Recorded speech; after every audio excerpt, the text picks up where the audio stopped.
बिल्कुल अमित, जिस तरह से हादसा फिलहाल टल तो जरूर गया है, लेकिन जिस तरह से जांच के आदेश दिए गए हैं, जांच में क्या कुछ निकलकर सामने आता है वो देखना जरूरी होता है। अमित, बहुत बहुत शुक्रिया जानकारी के लिए। खबरों में आगे बढ़ते हैं, बात जम्मू कश्मीर की कर लेते हैं। जम्मू कश्मीर के अखनूर से खबर आप तक पहुंचाते हैं, जहां चिनाब नदी का लगातार जलस्तर बढ़ रहा है। तो जम्मू कश्मीर के अखनूर में चिनाब नदी का जलस्तर बढ़ता जा रहा है। नदी का जलस्तर बढ़ने से नदी से सटे इलाकों में फिलहाल बाढ़ का खतरा मंडरा रहा है। बाढ़ जैसे हालात हैं, तस्वीरें आप देख सकते हैं।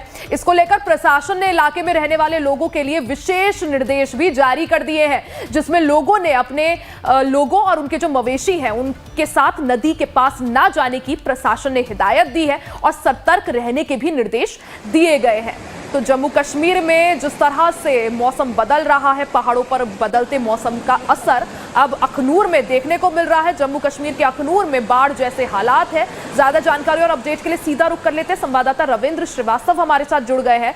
रविंद्र, जिस तरह से पहाड़ों पर बर्फबारी और बारिश हो रही है, अब उसका असर जो है वो नदियों के जलस्तर में देखने को मिल रहा है। और ऐसी खबर अखनूर से भी, जहां जो है चिनाब नदी का जलस्तर काफी ज्यादा बढ़ गया है कि जो नदी के आसपास के जो इलाके हैं, तट के आसपास जो इलाके हैं, उनका जलस्तर बढ़ने से वहां पर बाढ़ जैसे हालात है। रविंद्र। बिल्कुल, देखिए ये वही चिनाब नदी है जो जल संधि के बीच में आती है। यानी कहा जाए तो जब भारत और पाकिस्तान के बीच तनाव पैदा हुआ तो सबसे पहले इसी नदी का पानी जो है वो बंद किया गया था। लेकिन जिस प्रकार से जम्मू कश्मीर में इस समय मौसम ने करवट ली है और लगातार पहाड़ों पर बारिश हो रही है, ऐसे में इसका जल स्तर जो है वो काफी ज्यादा बढ़ा है और इसी वजह से जो डैम के गेट हैं उनको खोल दिया गया है और नदी का जलस्तर जो है काफी ज्यादा देखने को मिल रहा है। तो ऐसे में जो निचले इलाकों में रहने वाले लोग हैं, जो अखनूर के आसपास के इलाकों में रहने वाले लोग हैं, उनको कहा है कि आप नदी के जो बांध है या उसके आसपास ना जाए और ना ही अपने मवेशी लेके जाए, क्योंकि जलस्तर जिस प्रकार से लगातार बढ़ रहा है तो ऐसे में कोई अनहोनी जो है वो ना हो, इसके लिए दिशा निर्देश जो है वो भी दिए गए हैं।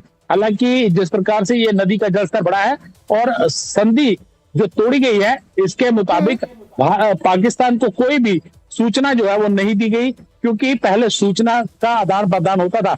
जब भी नदी में जलस्तर बढ़ता था, गेट खोले जाते थे तो एक आदान प्रदान जो होता था। अब नदी का जलस्तर बढ़ा है, कोई भी सूचना जो है वो पाकिस्तान को नहीं दी गई है, क्योंकि इस समय तनाव चल रहा है और खासतौर पर जिस प्रकार से पहलगाम के बायसरन में आतंकियों ने खूनी खेल खेला था, उसके बाद जल संधि जो है भारत ने तोड़ दी थी एक करारा जवाब देने के लिए। लेकिन अब जिस प्रकार से नदी का जलस्तर बढ़ रहा है, ऐसे में जो वहां के रहने वाले लोग हैं उनको एक दिशा निर्देश दिए गए हैं कि आप नदी के पास बिल्कुल ना जाएं। जी रविंद्र, जिस तरह से पहलगाम आतंकी हमले के बाद भारत ने रिटेलिएट किया था, इंडस वाटर ट्रीटी जो है उसे फिलहाल सस्पेंड कर दिया था। जैसा आपने भी समझाया कि जल से संबंधित हम जो भी जानकारी है वो पाकिस्तान के साथ साझा नहीं करेंगे। अब ऐसे में जब इसका नदी का जलस्तर बढ़ रहा है, स्वाभाविक सी बात है, पानी खोला है तो पाकिस्तान में भी उसका असर देखने को मिलेगा। बाढ़ जैसे हालात वहां भी हो सकते हैं। रविंद्र। बिल्कुल, देखिए जिस प्रकार से नदी के जो गेट खोले गए हैं, डैम के गेट खोले गए हैं, ऐसे में जो पड़ोसी देश पाकिस्तान है, जहां पर आतंकी फैक्ट्रियां चलती हैं, वहां पर भी बाढ़ जैसे हालात पैदा होंगे। आसपास के लोग वहां पर भी जो है वो परेशान होंगे। हालांकि बिना सूचना दिए भारत ने इसको खोला है तो स्वाभाविक है कि वहां पर नुकसान जो है वो ज्यादा देखने को मिलेगा, क्योंकि वहां पहले यही आशंका थी कि नदी का पानी नहीं खोला जाएगा, इससे जलस्तर लगातार जो है वो कम हो रहा था। लेकिन जिस प्रकार से मौसम ने करवट ली है और पहाड़ों में लगातार बारिश हो रही है, ऐसे में जो गेट हैं बांध के बिल्कुल पहाड़ों पर हो रही बारिश का असर साफ तौर पर नदियों के जलस्तर में बढ़ोतरी से देखा जा